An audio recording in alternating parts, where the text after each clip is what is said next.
government, never ever look at the things that are shown to you, the things that lie on the surface. In the world of power, what lies on the surface and seems obvious is fluff designed to misguide you. What's really important is what's not talked about, what's not on the surface, what's not, it cannot be seen.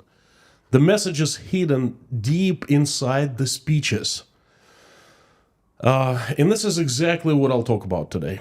What was avoided and what was hidden inside Vladimir's annual direct line to the people event.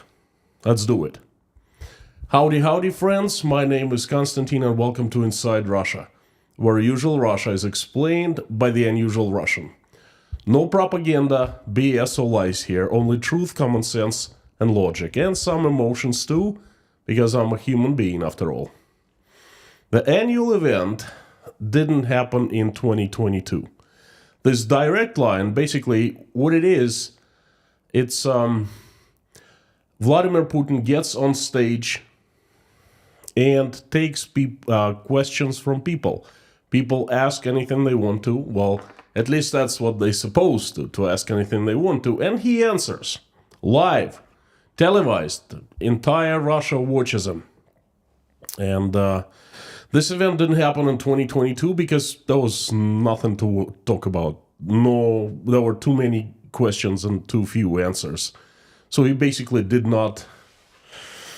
he ignored the entire country, okay? But he did return in 2023, and that just happened today. Lasted for 4 hours and 4 minutes. Putin answered 67 questions, and they mostly were not interesting. The questions were not the questions I would like to hear, and the answers were, well, I'll be honest with you. I fell asleep during the speech, during this event, and I slept for about 40 minutes. I had to watch the rerun. There was much blah, blah, blah, and some things were discussed that I found important. And I'll give them to you right now in a short summary. So here are the things of what I have found worth sharing with you today.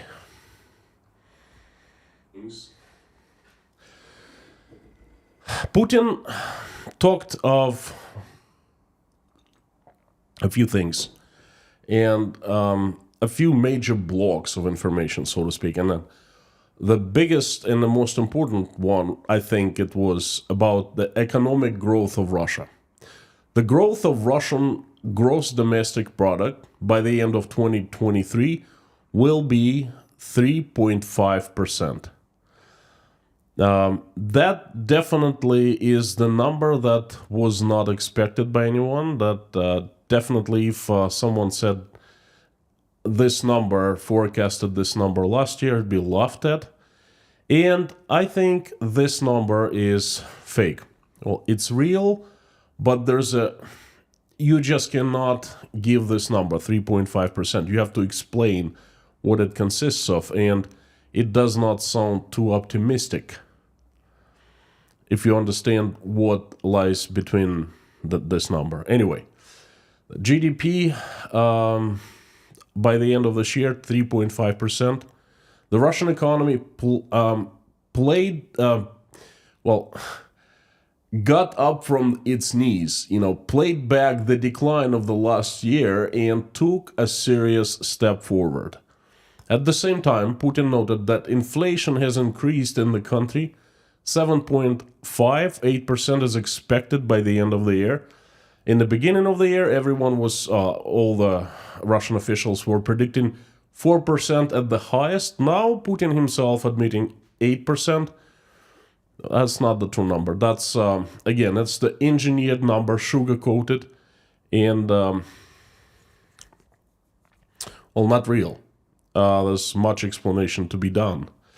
The central bank and the government are taking measures, according to Vladimir Putin, to keep the inflation under control.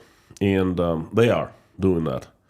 The unemployment rate in Russia was 2.9%.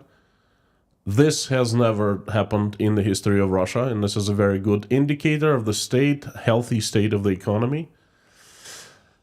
Again, any economist will tell you that 2.9% of unemployment is a catastrophe. Vladimir Putin thinks otherwise. He thinks that that's a very good thing. That shows that the Russian economy is doing well. I think that his speechwriters and his aides who are giving him information are grossly misinforming him. Anyway, he mentioned something of new mobilization. I quote Vladimir Putin, "Why the mobilization? There is no such need," I unquote. According to the president, 244,000 servicemen are currently at war with Ukraine. In addition, another 486,000 volunteers signed contracts with Ministry of Defense, or we can call it Ministry of Offense, of Russian Federation. I quote, I quote Putin, "We have had a partial mobilization of the last year. We called up 300,000 people. There was a lot of irony in this regard, but we were successful, and the mobilized men were called names. The guys are fighting well. 14 heroes of Russia, not to mention other medals and honors. Now, 244,000 are in the war zone. There were many good specialists among them. 41,000 were dismissed due to reaching the age limit for health reasons and so on." I guess so on means they're died.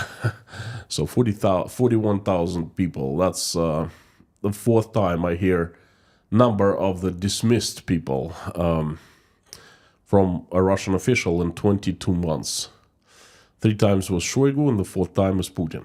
Anyway, after that, I keep on quoting Putin. After that, we started a campaign to attract people to sign contracts, volunteers. As of yesterday evening, 486,000 volunteers were recruited, 1,500 daily. That kind of gives us understanding how many people die in Ukraine daily, too. And the flow of our men who are ready to defend the interests of the motherland with weapons in their hands is not decreasing. I unquote. That's what Putin has said on mobilization. On Russia turning to the east, away from the west, there was a reporter asking him this question. He asked about a turn to the east that Russia has been making, and asked about gas supply project to Asian countries, primarily China. And at the same time, about why one of the most important resources is still supplied to the West, natural gas. The question was, shouldn't we pay more attention to the gasification of the regions of Russia and that currently don't have gas and supplying gas to Asian countries?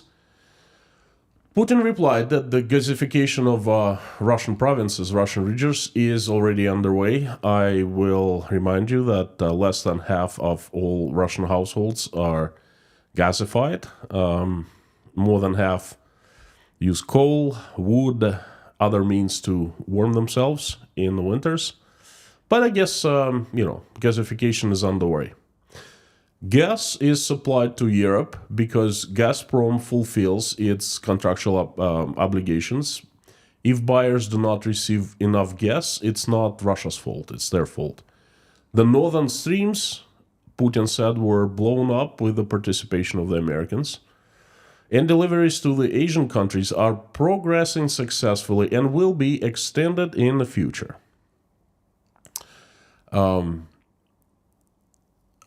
They were foreign reporters present at this event for the first time in quite a few years. An American reporter, Valerie Hopkins, asked of 2 jailed Americans, Ivan Gershkovich and Paul Whelan. I salute to Valerie for that. Thank you very much for standing up and bringing this very important issue. I have a gut feeling that both Americans will go home soon, and you know what? Once they get out of prison, they will have some people to thank, and Valerie Hopkins will be one of them. There was a French reporter. He asked of Putin's relationship with Emmanuel Macron, the French president, and also there was a Serbian reporter, and she spoke very decent Russian. On Ukraine, surprisingly very little was said. Putin expressed the opinion during his event that the Western aid to Ukraine will soon cease. That's a speculation unless he has a direct link to the Republican Party in the USA and they given him some kind of valuable information. I don't think it's very, very probable, but it's possible. According to Putin, the economy of Ukraine itself does not produce anything. And Ukrainians get everything for free. But the freebies from the West, from other countries, are running out. Putin also said that war in Ukraine will be over when Russia achieves its goals. According to Putin, these goals are still denazification and demilitarization of Ukraine and the neutral status of the country. Ukraine needs denazification because Stepan Bandera is a national hero of Ukraine and because President Vladimir Zelensky gives a standing ovation to an SS officer, which is a gross lie. The ovation was given not just by Zelensky, but everyone else who was present at that event, and it was in Canadian Parliament, I believe, and these people were simply, ovating that guy, old man, because they didn't know who he was. What followed actually was a true manifestation of democracy. The guy responsible for the work of Parliament, the Parliament Speaker, resigned because he was ashamed that happened on his watch. So, but that's what Vladimir Putin said. Putin also talked of the following, and I'll just give you the topics, and they're not really worth to go in depth about. They're blah, blah, blah. He talked of military patriotic education of the youth, on situation at the front lines and supply of drones to the troops, about the situation in Gaza, about the future of the annexed regions of Ukraine, about the fate of former members of prisoners of wars, and the fate of the wounded in the war, about the fate of Russian civil aviation and the future, on relationship with China, Turkey, and France, about measles vaccinations and the state of medicine in Russia, on the rise of anti-Semitism, Islamophobia, and Russophobia in the entire world, but of course not in Russia. I don't know, does he even know that there was anti-Jewish riots in Dagestan not too long ago? Does he even know that? How can he say that? But anyway, about rewriting of the Russian history textbooks, about the cost of traveling on the roads, about the reason for the rise in the price of Russian cars, on the support of small and medium businesses, as well as agricultural companies, farmers, on how to reduce the number of abortions in Russia, on migrant workers, labor workers, and a few other things. The general idea that everything is going according to the plan, everything is going well. We have shown them, and we will keep on showing. All is well. We have prevailed. We Russians, Russia, the country, Putin, everyone, are moving to the right direction. Everything's fine. It's Barbie land.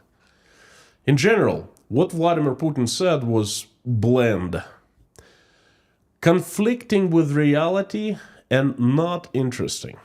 What he didn't say was much more important. So, what was left behind?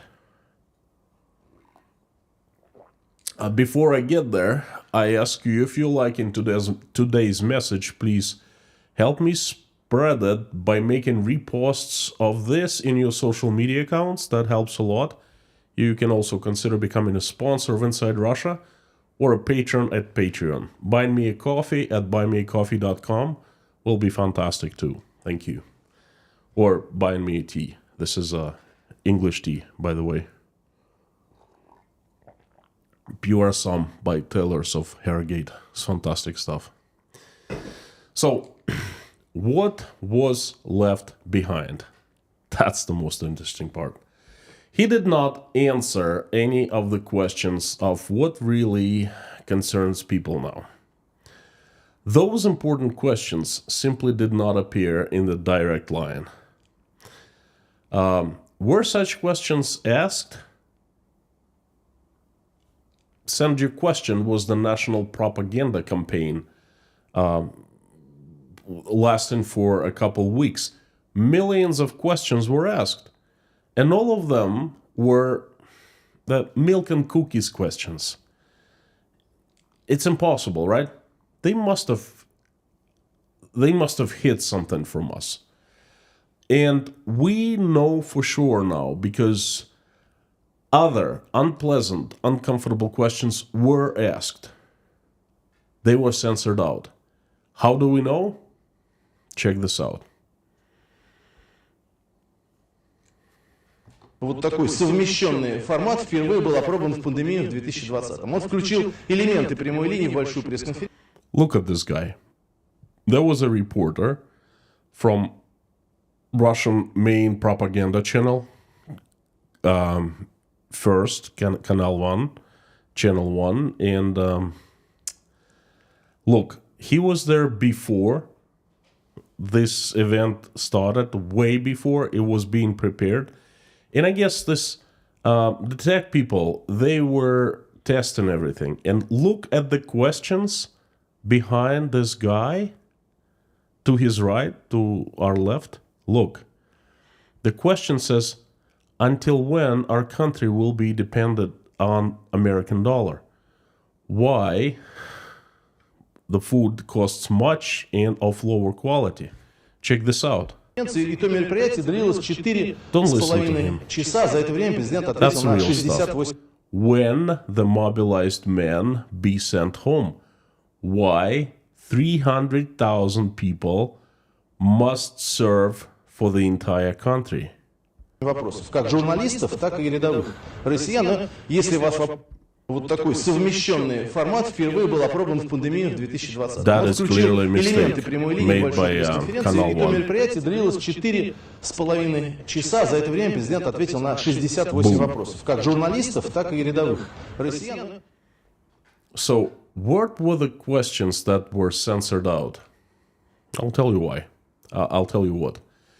The questions are like, why food prices are high and food quality is low? When will the mobilized be sent home? How many people died in the front lines? When the war will stop? When the peace talks will start? Why the mothers and the wives of the mobilized men aren't allowed to protest? Why Russians are quickly becoming poor? What is the current relationship with the West? How many people died at the front lines?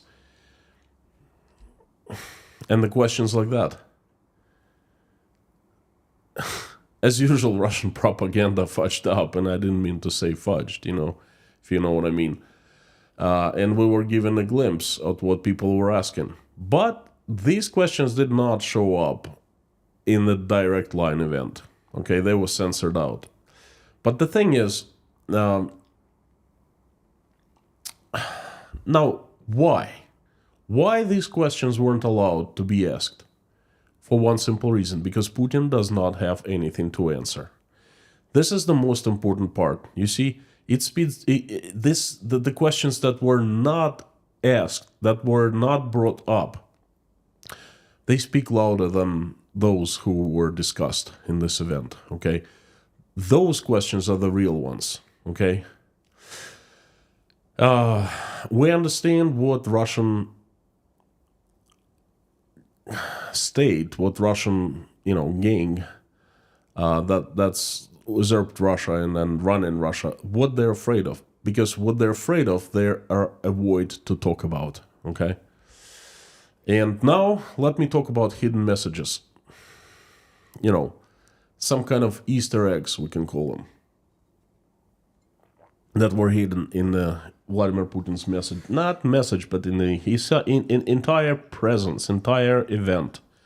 Okay, if you looked through this event, through the entire thing, you would see that he would, this is the meta messages that appeared. Okay, number one, he complimented Turkey quite a few times. That's hugely important. Russia has two countries that deal with it as our trading partners. They are China and Turkey. Both are really important to Russia, but there's been tensions, and I'm putting it mildly, with China. And the tensions are, first of all, the Chinese president made steps to get closer to the United States. He went to the USA, he talked to American president, and they started exchanging the compliments, and basically they started making steps towards each other. Russia doesn't like that, okay? And number two, China has been increasingly blackmailing Russia, forcing Russia to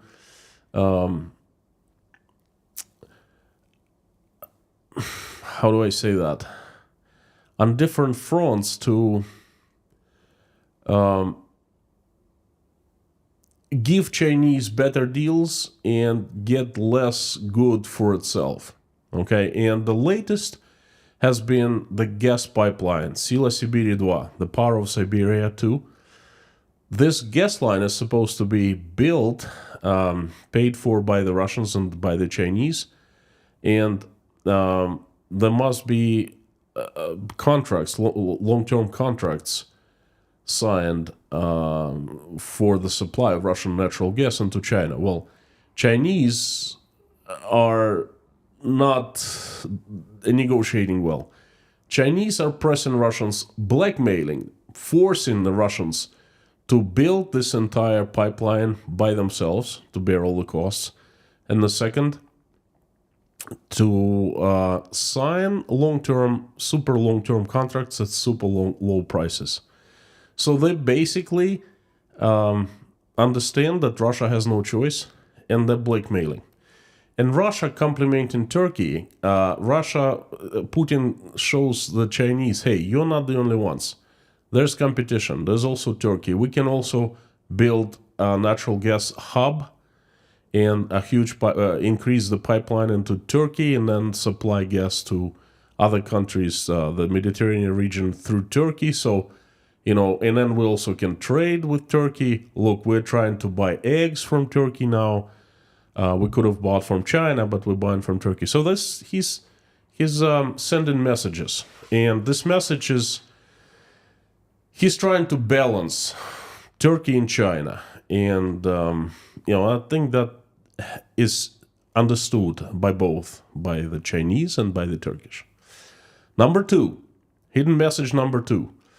Vladimir Putin did not blame West for much, except for supplying weapons to Ukraine, by blowing up Russian pipelines, Nord Stream 1, Nord Stream 2. So that's unusual because, the message of one huge narrative of the past 20 months towards the West is evil people, Satanists, cannibals, scumbags, things like that. That's what they talk about. They've been talking about 20 months. And the Russians, many Russians start falling for it. But now it looks like Putin is easing up on this evil rhetoric towards the West. And he didn't say anything. And that's a message to the West. Hey, we're ready to negotiate. Number three, there are many problems growing so big that Putin doesn't even want to touch them. He's afraid to touch them because he has nothing to explain. The only problems that he touched was eggs, and that's a local problem, not a global one. The global problem is Russians are becoming poor. Inflation is galloping. Okay, what were the reasons for that? What the government is going to do with that? What are the long-term economic policies to temper the inflation? What are economic policies to perhaps stimulate the producers of eggs? Things like that. No. He just said that locally the government is going to solve the problem by importing eggs from Turkey in the amounts needed. This is crazy to me because eggs in Turkey cost twice as much as in Russia. So how are they gonna import golden eggs from Turkey? And then I'm gonna make a separate video on that, and I'm gonna name it Turkish golden eggs or Erdogan golden eggs. So anyway, the problems are so big, so toxic, so dangerous that he doesn't want to touch them. Again, the economic problem. Economy is going down the drain. The mothers and wives problem, the war, the poverty, things like that. Not even mentioning. Number 4, inside the Kremlin, there's a great disbalance of what to do and where to go. It is clear that at least there are two power groups that have opposite views on Russia's future and Russia's present, for that matter. One group is Siloviki, controlled by Siloviki, and their narrative is, look, we must isolate and close up Russia, we must stop all the imports, and we must control the economy from within. By closing Russia, by not letting imports into Russia, we will greatly decrease inflation, the need for American dollar, and so forth, So it's going to be a dictatorship and planned economy, but we will keep things under control, at least somewhat. And another group, and most likely that's the Chief of Staff, Office of Chief of Staff of the President and, its allies. They're saying, no, let's open up imports. Let's free up, economy. So whatever Russians need, if we can't produce it, we buy it from abroad. We import it, okay? That will solve our problems. And so what the most amazing thing is that Vladimir Putin, during his speech, he projected two opinions simultaneously. In one question, he would show the narrative of one group. Yeah, let's close up Russia. It was a subliminal message. And then in another question, he was answering saying, oh yeah, let's open up the imports, and all that things. So that was very, very interesting. And it means that there's a fight going on. Those bulldogs on the carpet, they're fighting. We're not seeing their fight, but it's right there in front of our eyes. If we want to see, we see. But this is a clear sign of what's going on. Okay, and to me, that's hugely important.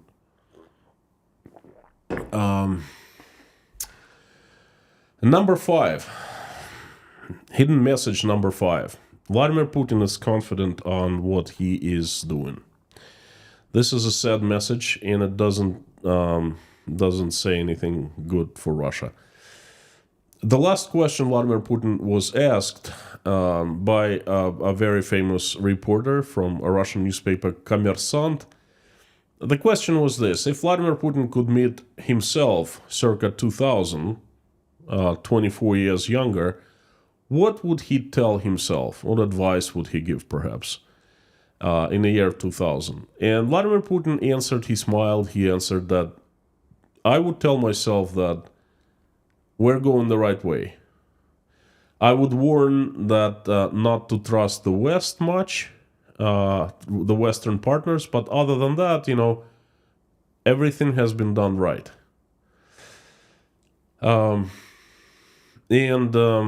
That's, to me, that's a sad message. It shows that he's all out. And number 6, there's a feeling that there's a chaos in the Kremlin. That they're trying real hard to survive until March elections. And that, today proved what I've been saying all along, all these months. Russia is collapsing.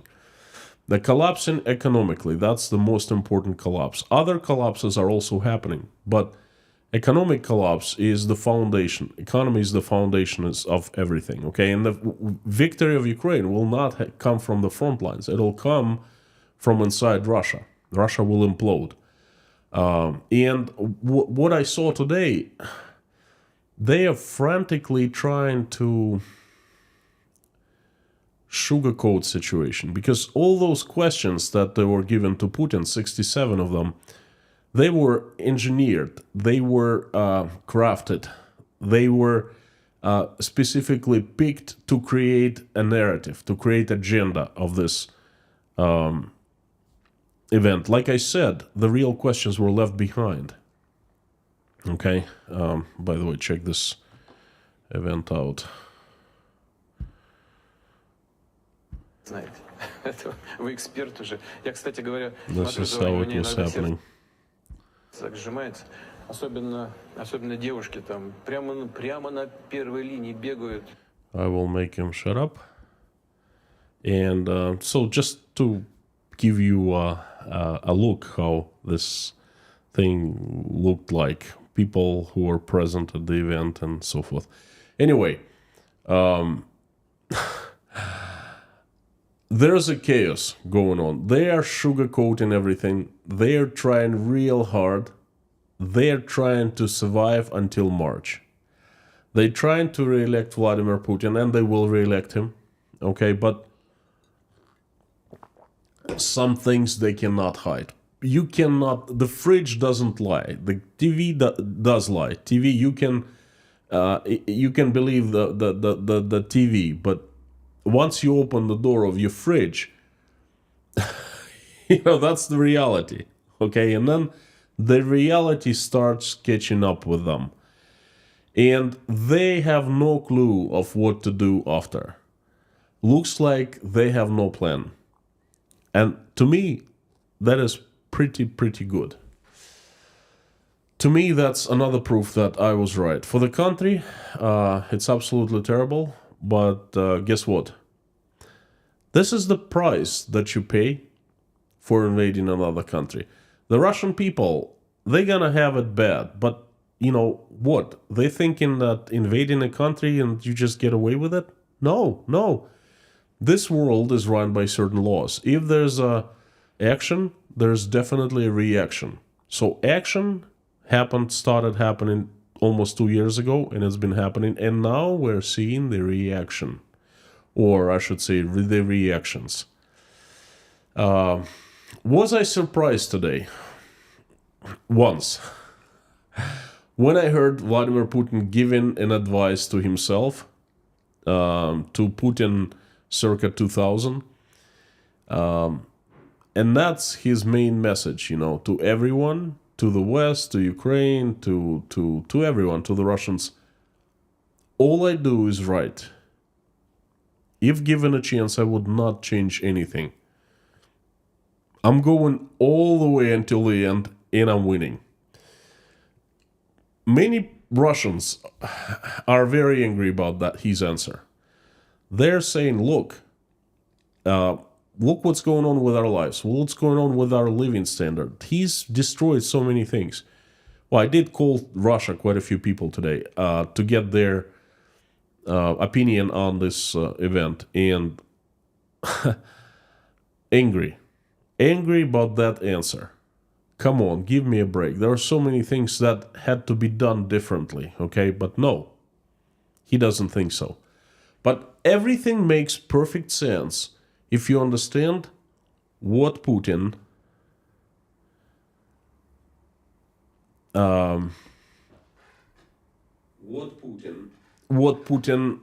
means by saying that. If you understand his true goal, what his true goal is, the one and only goal that's been driving this guy all these years. And that goal is to stay in power for as long as possible. So, if you take that goal into consideration, it looks absolutely, it makes perfect sense, okay? He's been the president for 23, soon 24 years, and looks like he will go for 6 more years.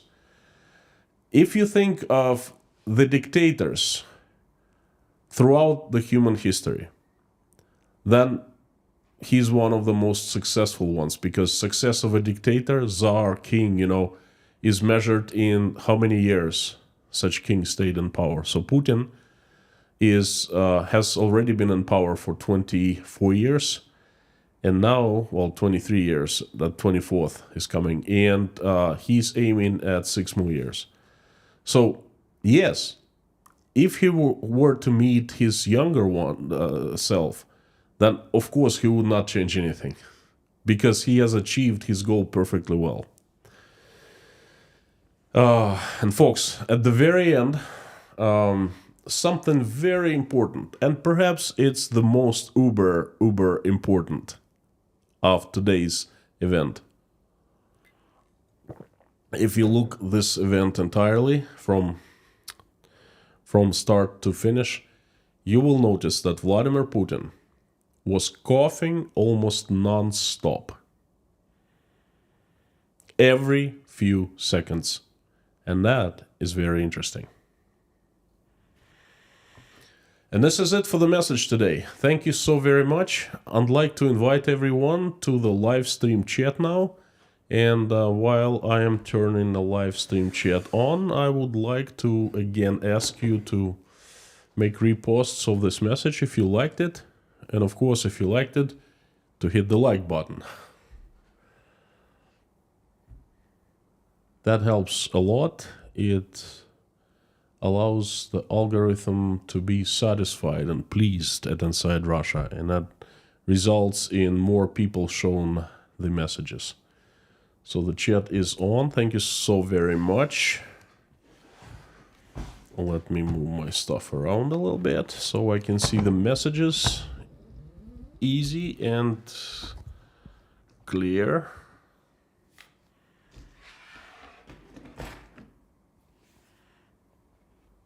Something like this. This is my most favorite part of any live stream, when I turn the comments on and I see so many people come to the chat. It becomes alive. So thank you, folks. Let me just press a couple buttons so I read the live stream chat better. Thank you everyone for coming. If you're here for the first time, please know that this place, this community, this Inside Russia group has the best moderation in the world. Lorna, Mami K, Bob S, Harry Potter, and Amir Fazad are the best moderators in the entire universe, and they're great people and friends. Again, the best mods you can find, you can run into, you can talk to. So be nice, keep this chat clean, and I don't even have to say that because they make sure that you do. And I see the usual suspects. Thank you, friends, for coming. You're like my family now. I'm so used to doing the streams every day, every night, and thank you. So, if you want me to notice your message easier, please put it in caps, all caps, or put Inside Russia after @ so it appears highlighted in orange. That helps a lot. Just like Leitmotiv for me did. Greetings from Bowie, Maryland. Greetings, friend. And Harry Potter did. Thank you. And Bakerstock did. And Koshkin Dom did. Putting everything in caps. Thank you so much, Frank and everyone. There is a sponsor for 17 months, and his name is Dirk Misler. You know this guy, all of you. I don't think that Dirk missed one single live stream of mine. Thank you so much, friend. Danke schön. And he letting us know that Paula W has birthday today, and it's fantastic to know. Thank you, Dirk. I appreciate it. Thank you so much. Also, Daniel McInnes, thank you for super chat from Canada. Could you do a stream on Russian real estate? sector and insane mortgage strategy. Well, there's no strategy in it. There's chaos. There's madness. What would be the message? You see, when I do streams, each stream must have a message. And I share my message with everyone. For example, today's stream, I shared my thoughts on what's really important about this event. I notified you, I informed you, and I told you what I find important that you cannot find in the newspapers or on TV. That's my analysis. What would be interesting about Russian real estate market? In a nutshell, it's up for a very hard time because of the mortgage rates. Like you said, it's a insane mortgage strategy. It's not. There's no strategy in Russian government. They're trying to survive. This people come to Vladimir Putin saying, "Hey, listen, you gotta keep on subsidizing the mortgages because we cannot continue building, and we just need to sell all the apartments that we had built." And he says, "Okay, I'll do that." Then the head of central bank comes to him and says the next day, "Listen, you cannot keep on subsidizing mortgages because, look, if we do that, the inflation will be going up and up. What we need to do is, on the contrary, we need to stop all the subsidizing, and we need to make mortgages much easier to take out." And he says, "Okay, let's do that." So he's a guy of tactics. He doesn't have strategy. So, but anyway, you know what? I have taken a note. I'm going to write on this wonderful napkin in front of me, and I'm going to think of what I can do. Perhaps I can do a short 5-minute video on that. So, thank you. And thanks for your support every day. You send a super chat and fantastic messages or questions. Thank you, friend. Paula W. is a great member of Inside Russia, and she's a regular. She's a usual suspect, and she's more than usual suspect. She's a sponsor. So I would like to attract everyone's attention that it's her birthday today, and I'd like to sing. I don't do that often. I sing only on special occasions, and Paula W. is such occasion. Everyone who doesn't, who don't want your ears to be broken, cover them up. For the rest, here we go. Happy birthday to you. Happy birthday to you. Happy birthday, dear Paula. Happy birthday to you. Hooray. Dear Paula, please have a fantastic birthday. Have many happy returns of the day. Have good health. Be surrounded by people who love you and who you love. Have many reasons to smile, and be financially so stable so you don't have to worry about money. So please enjoy life. Happy birthday. Guy L. Howdy, friend. What the fudge? Turkeys don't lay eggs. Turkeys' eggs. That's again, I'm making this video. Oh, I have so much stuff going on, So, Turkey's golden eggs. Caesar's howdy from Czech Republic. Howdy. Thanks for the support and for the question. I'd like to ask, did I just see a lot of blue with yellow accents in the studio of that event? Yes, you did. I believe because blue and yellow is the logo, the colors of the channel 1. Okay. I don't think it's because what you think.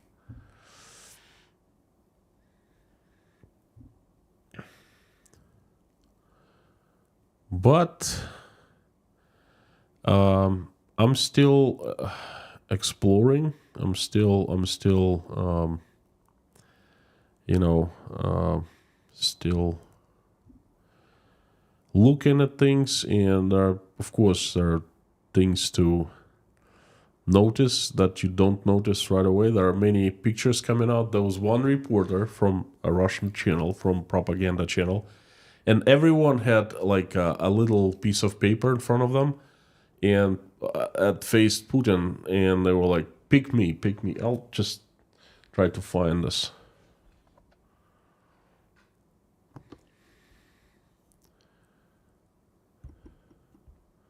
So check this out.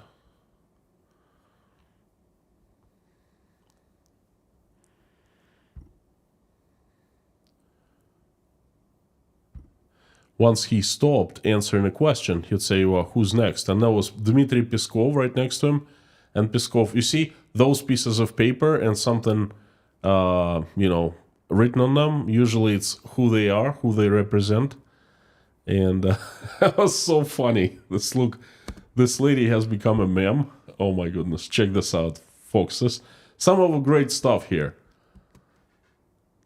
Look, this guy right behind him, you see, right behind his left shoulder, his left, it says pain. Nothing else, but it says pain on a white piece of paper. And it's like it's become a meme already. It's like all over Russian Telegram channels and stuff. It's pain. Yeah, it's right there. Pain. Боль. I love it. You see that gray-haired guy looking at the camera. So anyway, so everyone was holding a piece of paper like that, and one lady, she was in the front row. She held a piece of paper with a pony with a rainbow. Now that takes guts. That takes courage. That's. I'm gonna find her name and I'm gonna make a post in the community post. You keep on tuning in. That's one of the heroes of Russia. There are some heroes, at least in my eyes, and I think that's one of the heroes.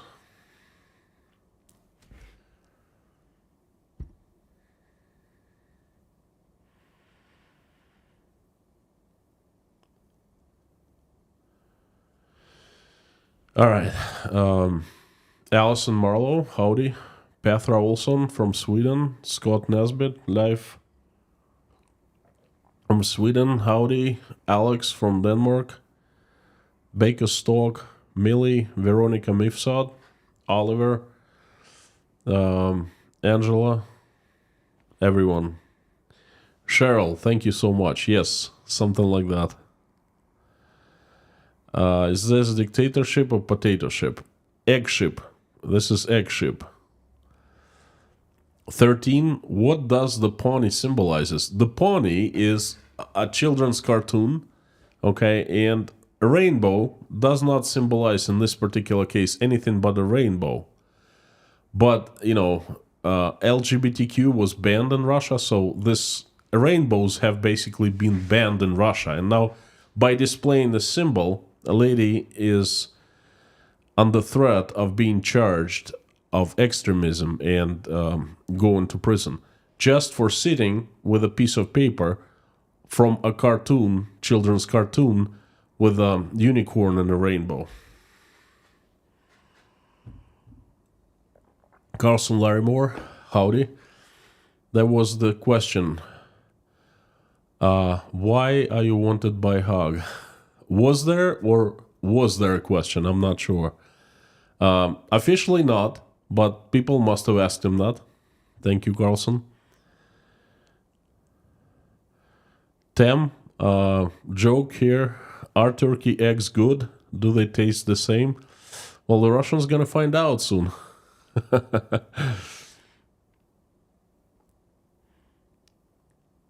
You almost stayed awake the whole time. In the middle, I fell asleep for 40 minutes. Thank you, Pamela J. Thank you.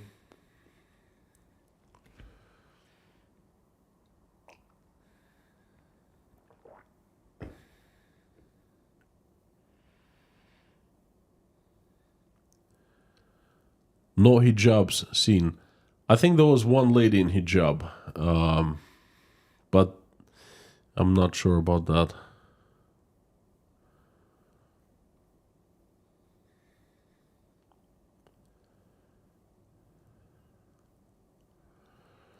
Michael Barnett, Russia's GDP appears to be falling about 1 million a day, but it appears to be slowing. Russia is also in a slight recession. No. What is helping Russia is tremendous spendings for the military-industrial sector. If not for the war, if not for these spendings, Russia would be in a hole, economic hole you would not believe, okay? But this huge infusion of money, this huge increase in production of war stuff, war hardware, clothing for soldiers and so forth, it's huge payments to the ones who volunteered to be mobilized, and they take the money and they spend, therefore increasing consumer demand for everything. That's what's driving Russian economy. But that's about to stop, because that in any country and any time, that war economy effect is positive for the first 2 years, and Russia's been up those 2 years. Jekyll N. Putin war funding blocked in USA and the EU by Hungary, who will survive longer, Zelensky or Putin. I'm afraid at this stage divine intervention is needed. Jekyll, thank you so much for being here, coming back, supporting. Thank you. And you rarely send the messages with your super chats, but every time you do, that's very straight to the point. I also think that it's really hard time because the USA is blocking the funding and Hungary is going rogue, basically. Not Hungary, but Orban. And yes, I also think that divine intervention is needed. But don't disregard the divine. It works he works in mysterious ways,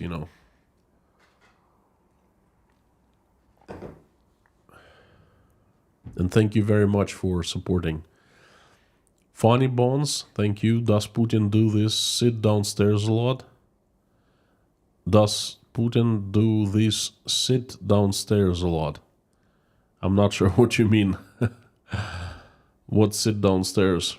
Pinda the Peanut, thank you very much. Good to see you. How many famous Russian artists were secretly lesbian or gay? Are they going to be cancelled? Was Swan Lake not written by a gay person? Pinda, I'll give you a secret. I'll tell you a secret. Just don't tell anyone. There are rumors that I tend to believe that most of the Russian political elite, the higher-ups, are not very straight. Okay? In Moscow, you can't really hide this truth because everyone knows everyone. Once you get on top, you kind of start knowing who sleeps with who. And you'd be surprised if you learned about the people that we talk about all the time, about their sexuality. Some of them are openly not straight. Okay, so, and you're absolutely right. Russian artists, a huge number are not straight, lesbian and gay. Are they going to be cancelled? They haven't been cancelled so far, but I'm taking my popcorn right here, Uzbek-sized, small can, and I keep on watching. I don't know what's going to happen. They need to look at the Russian parliament first for that, Swan Lake was written by a gay person, yes, Tchaikovsky. What else can I say? Thank you, you're spot on. Funny boys, sit down, talk with people. He introduced this thing like 20 years ago, and he does it once a year, and it's called the direct line to the people. And you could actually ask him uncomfortable questions way back. In the beginning of the first couple direct lines were actually okay. And the longer it went, the more censored they became. they were becoming. And now they're engineered. So he didn't do anything last December. He totally ignored. He sitting down with the people. No, he didn't do that. He didn't care. He was hiding in a bunker. And now, well, he came out to the public. But he was coughing all the time. Every few seconds he coughed. Coughed and coughed and coughed. And a couple times he would start coughing, and then they would put a video of someone asking question. Funny boys, I even see a call-in number to talk to Putin. Yeah, right. You should have tried calling that number.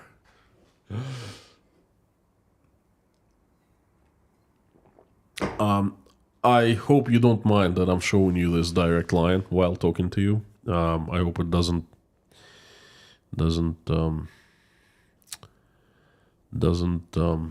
whatchamacallit, doesn't averse you, doesn't distract you. There you go. Joe James, he just sponsored 20 people. Thank you so much, friend. I appreciate it very much. And 20 people, love you for that. Thank you, thank you, thank you. Hoa Marinas, I do not lose 1 second worrying about other people's businesses. It's a waste of time questioning who a person sleeps with. I totally agree with you. We're all free. The Asian scent seek to be someone worth of being known, not someone known. To be someone worth of being known, not someone known. Well, thank you. I totally agree with you.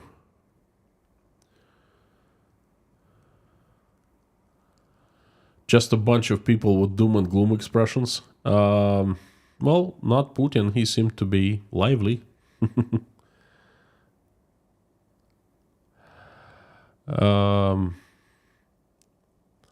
Platon's arm. Well,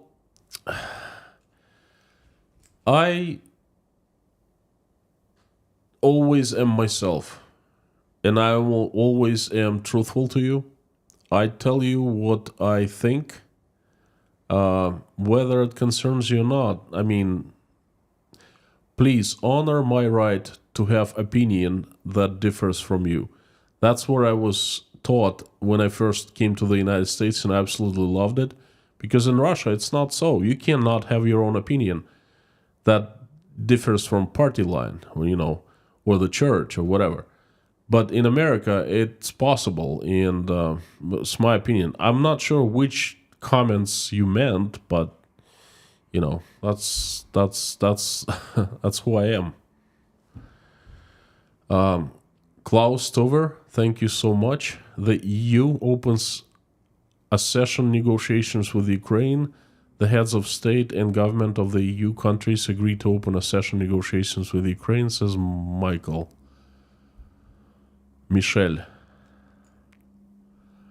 What's accession negotiations? Accession means entering the European Union.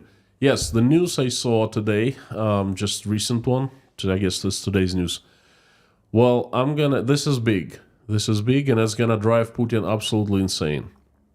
I think it's great that Europe is doing that. I think it gave the Georgia some kind of status today. Not the member of EU, but something like a candidate. And it started negotiating with Ukraine and Moldova. Putin spoke on Moldova, and people were asking, Moldova was losing a relationship with Russia. Said, they're not going to go anywhere. They're not needed in Europe. Well, we'll see about that. Kay Lidington, thank you so much. I appreciate it very much. Thank you. No message, but message is heard and appreciated.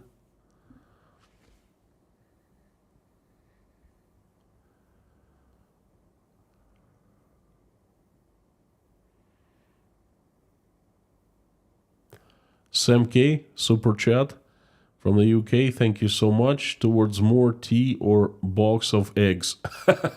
Yeah, well, I take tea,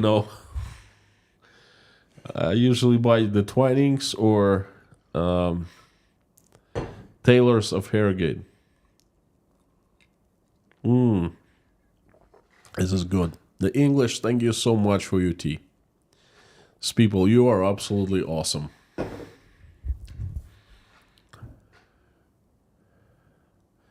Bob S. needs a membership. Okay.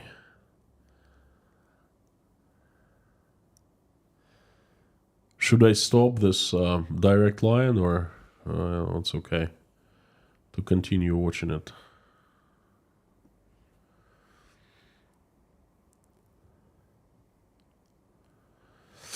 Dirk, is it possible for foreigner to ask Putin a question? In theory, yes, and there are reporters ask him questions from the USA, France, and Serbia. But, from China. There was a guy from Shanghai newspaper or something. So, it's possible. But I don't know how probable that is.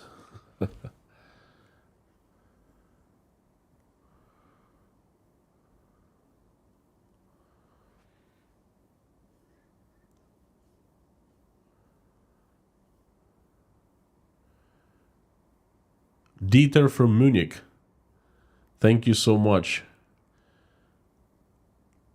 Big Bang. Putin's double wants to run against Putin in presidential election. Joke.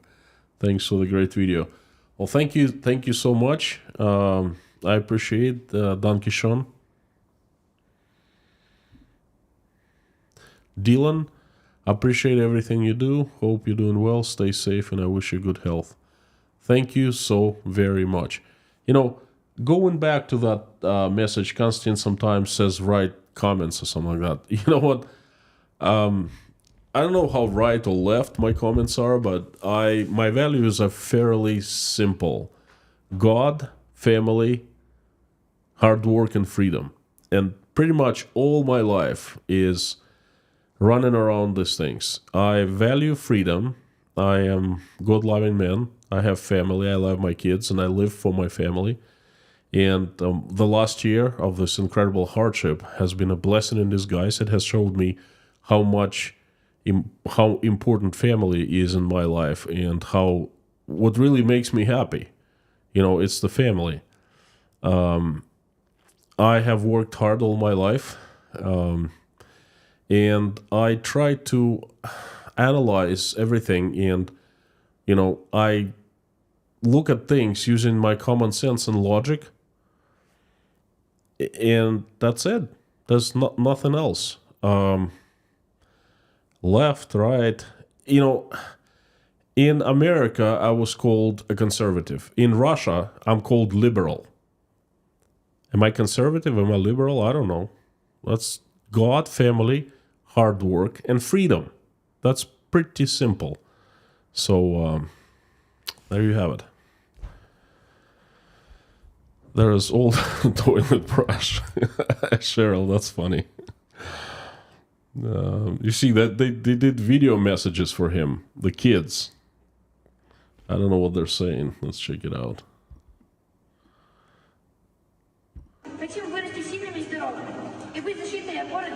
Oh, you are the defender, savior of Russia. Hail Putin. Oh, thank you, blah, blah, blah. He loves things like that.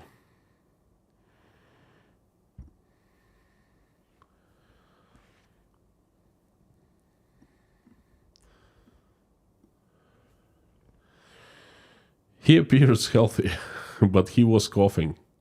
Every few seconds, he coughed and coughed and coughed. He does not appear...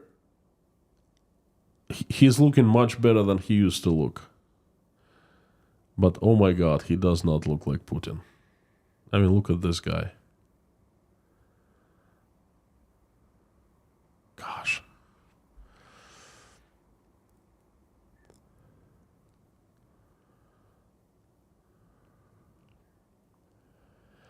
SVR, thank you for keep on asking. Any news from Navalny? Unfortunately, no news.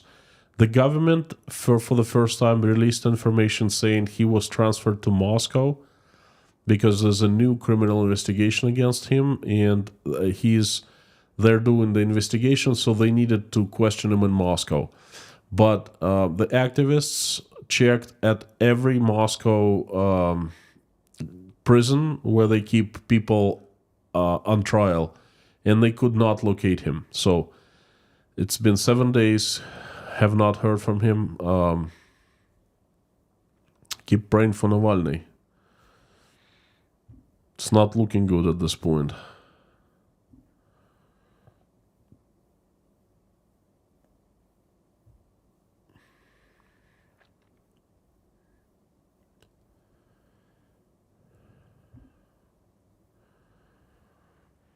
Ron Mullard, you said earlier in the year you didn't think Putin would see the end of the year. Do you still think that?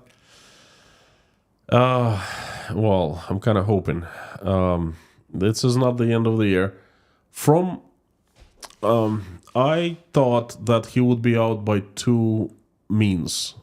One of two means. The first mean is there would be a group of people, powerful, that would decide to put him away, saying, hey, you gotta quit. We have a new guy. Basically, or perhaps a violent group of people like Prigozhin, or, a coup done invisibly behind the curtains, something like that. He's definitely has withstood that. He's still in the power. If it's him, we don't know. Another thing is the rumors that he's been not well. Like, he appears to be well. Again, cough, but I don't know what it means. And if I'm wrong, and if he's in the office, I'll definitely admit that I'm wrong, and I'm gonna make a stream about that. Make no mistake. There is a possibility of what's gonna happen. If there's a plan other than keeping Putin in the office, if there are powerful groups have agreed, then there is a successor plan. Successor plan in the actions right now.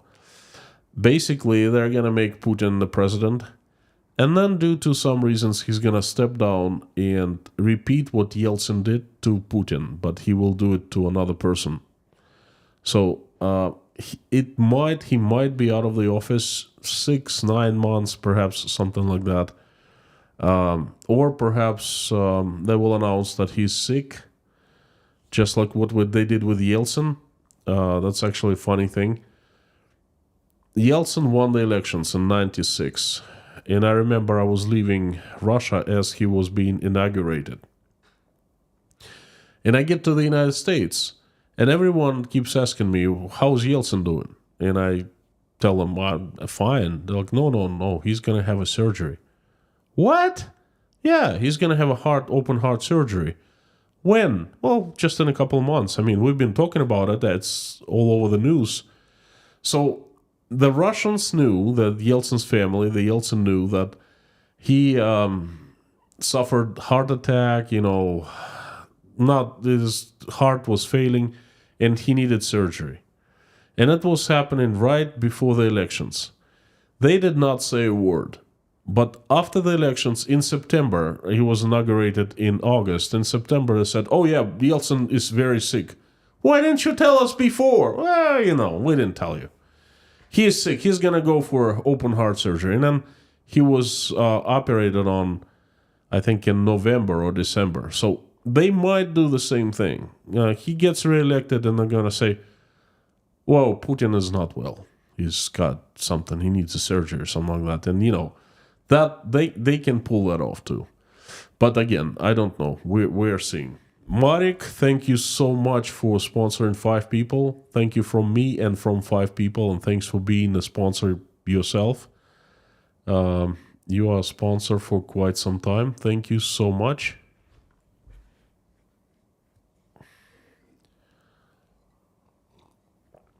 You're showing a lady reporter talking to some men.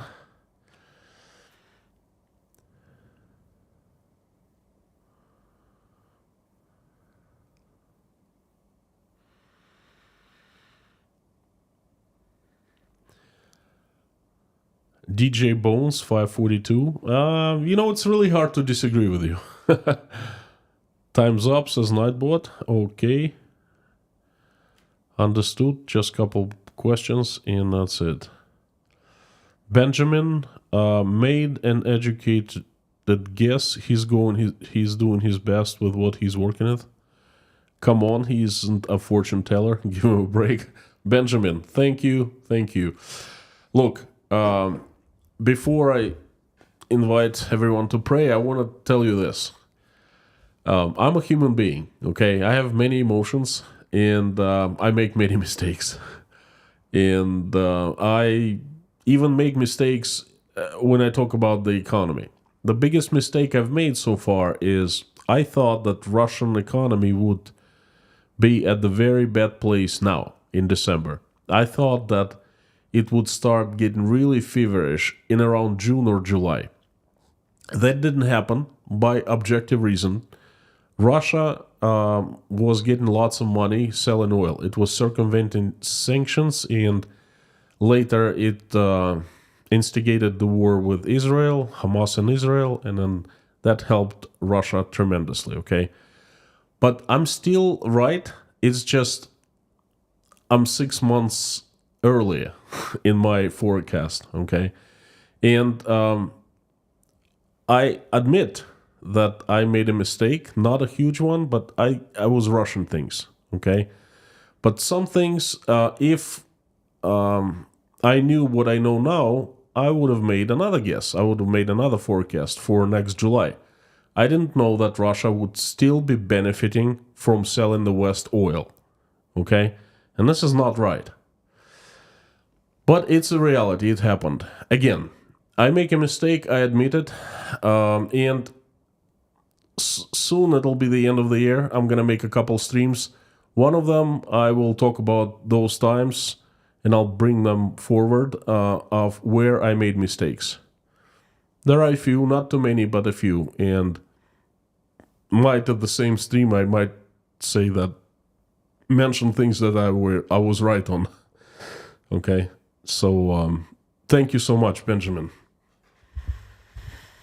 And I'm signing off, but before I do that, I would like everyone to join me in prayer.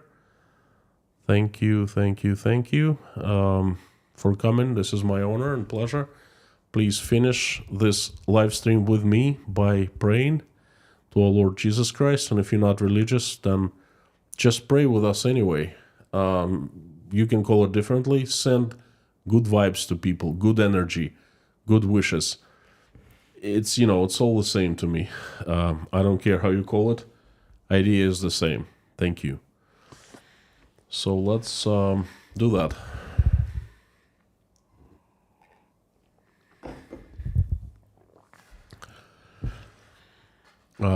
Dear Lord Jesus Christ, thank you so much for giving us this day, for putting food on our tables and giving us roofs over our heads. Thank you for surrounding us with people who we love and who love us. Thank you for everything that you have given us. Please give us wisdom to keep the skies above our children's heads peaceful and safe. Give us wisdom to raise our children the way that when they grow up and become adults, they will make this world a better place and will never engage in any wars or conflicts. For now, please keep our children safe and healthy. Dear Lord, please help Ukraine. The country has seen so much tragedy, and people have, they've had enough. This needs to stop. Please send every Ukrainian who's been affected an angel and answer their prayers and make their wishes come true. Please reach out and touch the hearts and souls of those responsible, capable of making decision. Fill their hearts with love, with mercy, with forgiveness, with empathy. Make them human beings back again.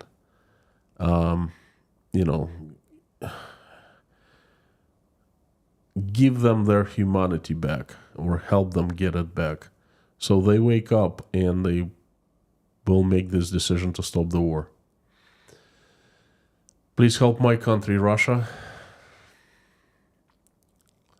Send the army of your strongest angels, armed with sharpest swords and knives and weapons, led by Saint Michael in shining armor and other saints, to come down to this earth and to get rid of the demons that have hijacked my country. We all know, and you know their faces and their names. Please have angels run Russia and help good people run Russia so they make Russia peaceful, not a threat to the neighbors anymore, loving, loved, forgiving, forgived, respecting, and respected. Please help everyone who is traveling, send them safe travels, and everyone who is seeking for asylum. Help single mothers who are struggling, trying to raising their children, trying to make ends meet. Help everyone who's helping Ukrainians. Help Ukrainians who are in risk and are threatened by the Russian attacks right now. Send them safety. Please send your angels and your help to Alexei Navalny, who is obviously in trouble now. Please surround him with your angels and protect him from the evil. Help all who are sick, hungry, jobless, homeless, addicted, depressed, betrayed, not feeling well about themselves and their lives, cold. Please help everyone fill their hearts with love so they feel they're not alone in this world. They feel warmth. They feel your love. They feel your presence. They feel that you are with them. And send your angels to help these people in need with whatever they need, whatever help they need. So they will have a chance to have happy life again. Thank you. Dear Lord, thank you so much for allowing us to create this community. Thank you for allowing us to pray. Thank you for everyone who's praying along with me and everyone who's just watching us pray. Answer everyone's dream, prayer, and make everyone's wish come true. Thank you so very much. Dear Lord, I'd like to ask you for a few people who need your help. They are little girl Sarah, who's fighting for her life. She's making progress, but she needs more help. She needs more love. Her parents who pray for her all day and night, they need strength. They also need reinforcements and signs from you. Please help Sarah and her family. Steven's grandpa, Warren's peace, need help with addiction and PTSD. Olga and her son Alexei. We are praying for Paul Wright and his community. Please help Jason Carney. Send speedy recovery, please. Also send speedy recovery to Dirk Misler. Please help Black Cat. Send your angels to watch over him and help him in anything he does. 16-year-old girl Avi, Sandra Dunn, Jill, Dive Crew Canada, have your angels assist and protect while he is diving. He dives and on the ocean's bottom. Please send strength to Susie Mailer, who lost her husband Meek, and surround her with your angels.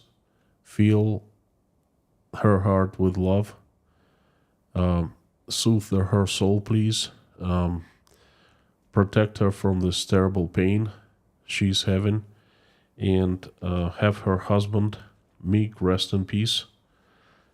Take him by your side and have him there. Have him in your kingdom.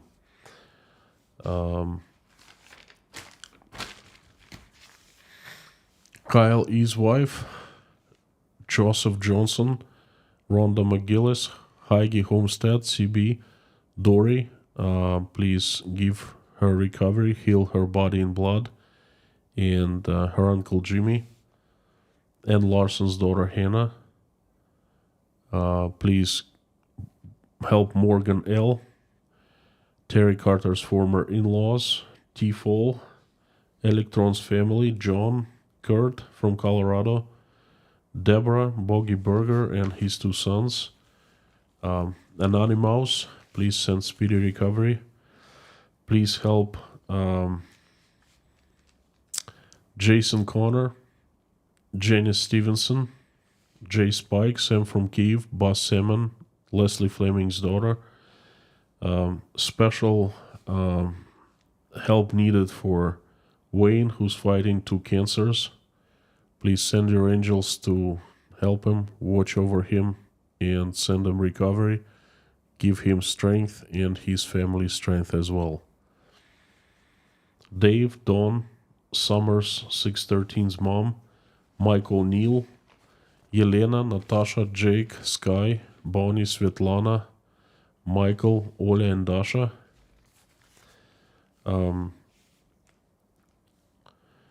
Julia Haney, George Ruberty, White Lightning, Darla, Lise Dumbrell, Pamela J. Life, Meta Spencer, Terry Carter's fiancé, Joe and Lee McMahon, David Porter, his family, and everyone from Chernovtsi, Ukraine.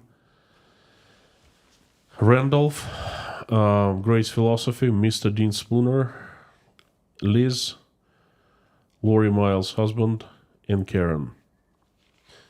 Dear Lord Jesus Christ, thank you very much. Amen. Friends, thank you for coming. You are absolutely awesome, and this is my honor to see you come and watch my live streams and participate in the live stream chat. Thank you, thank you, thank you. It's fantastic to have you. Jason Carney, thanks for coming again. Thanks for your support. Thanks for buying sponsorships, and thanks for the super chat. The champion of supporting the Inside Russia. Thank you. Folks, you're awesome and you rock. That is official. Before I sign off, and I'd like to remind you that tomorrow there will be a crazy Russian news update. They just get crazy and crazier, okay? If I finish on time, I will make a video. If not, then it's going to be a stream, but no comments again. On Saturday, there will be a private stream for sponsors and patrons. Please come back. And if you're not a sponsor or patron, it will be a good time. You sign up and come for that special event that happens every Saturday. And on Sunday, I will be back with a regular message in the live stream. Thank you. Before I sign off, I ask everyone to say along with me as loud as you can the following. Carthago delenda est.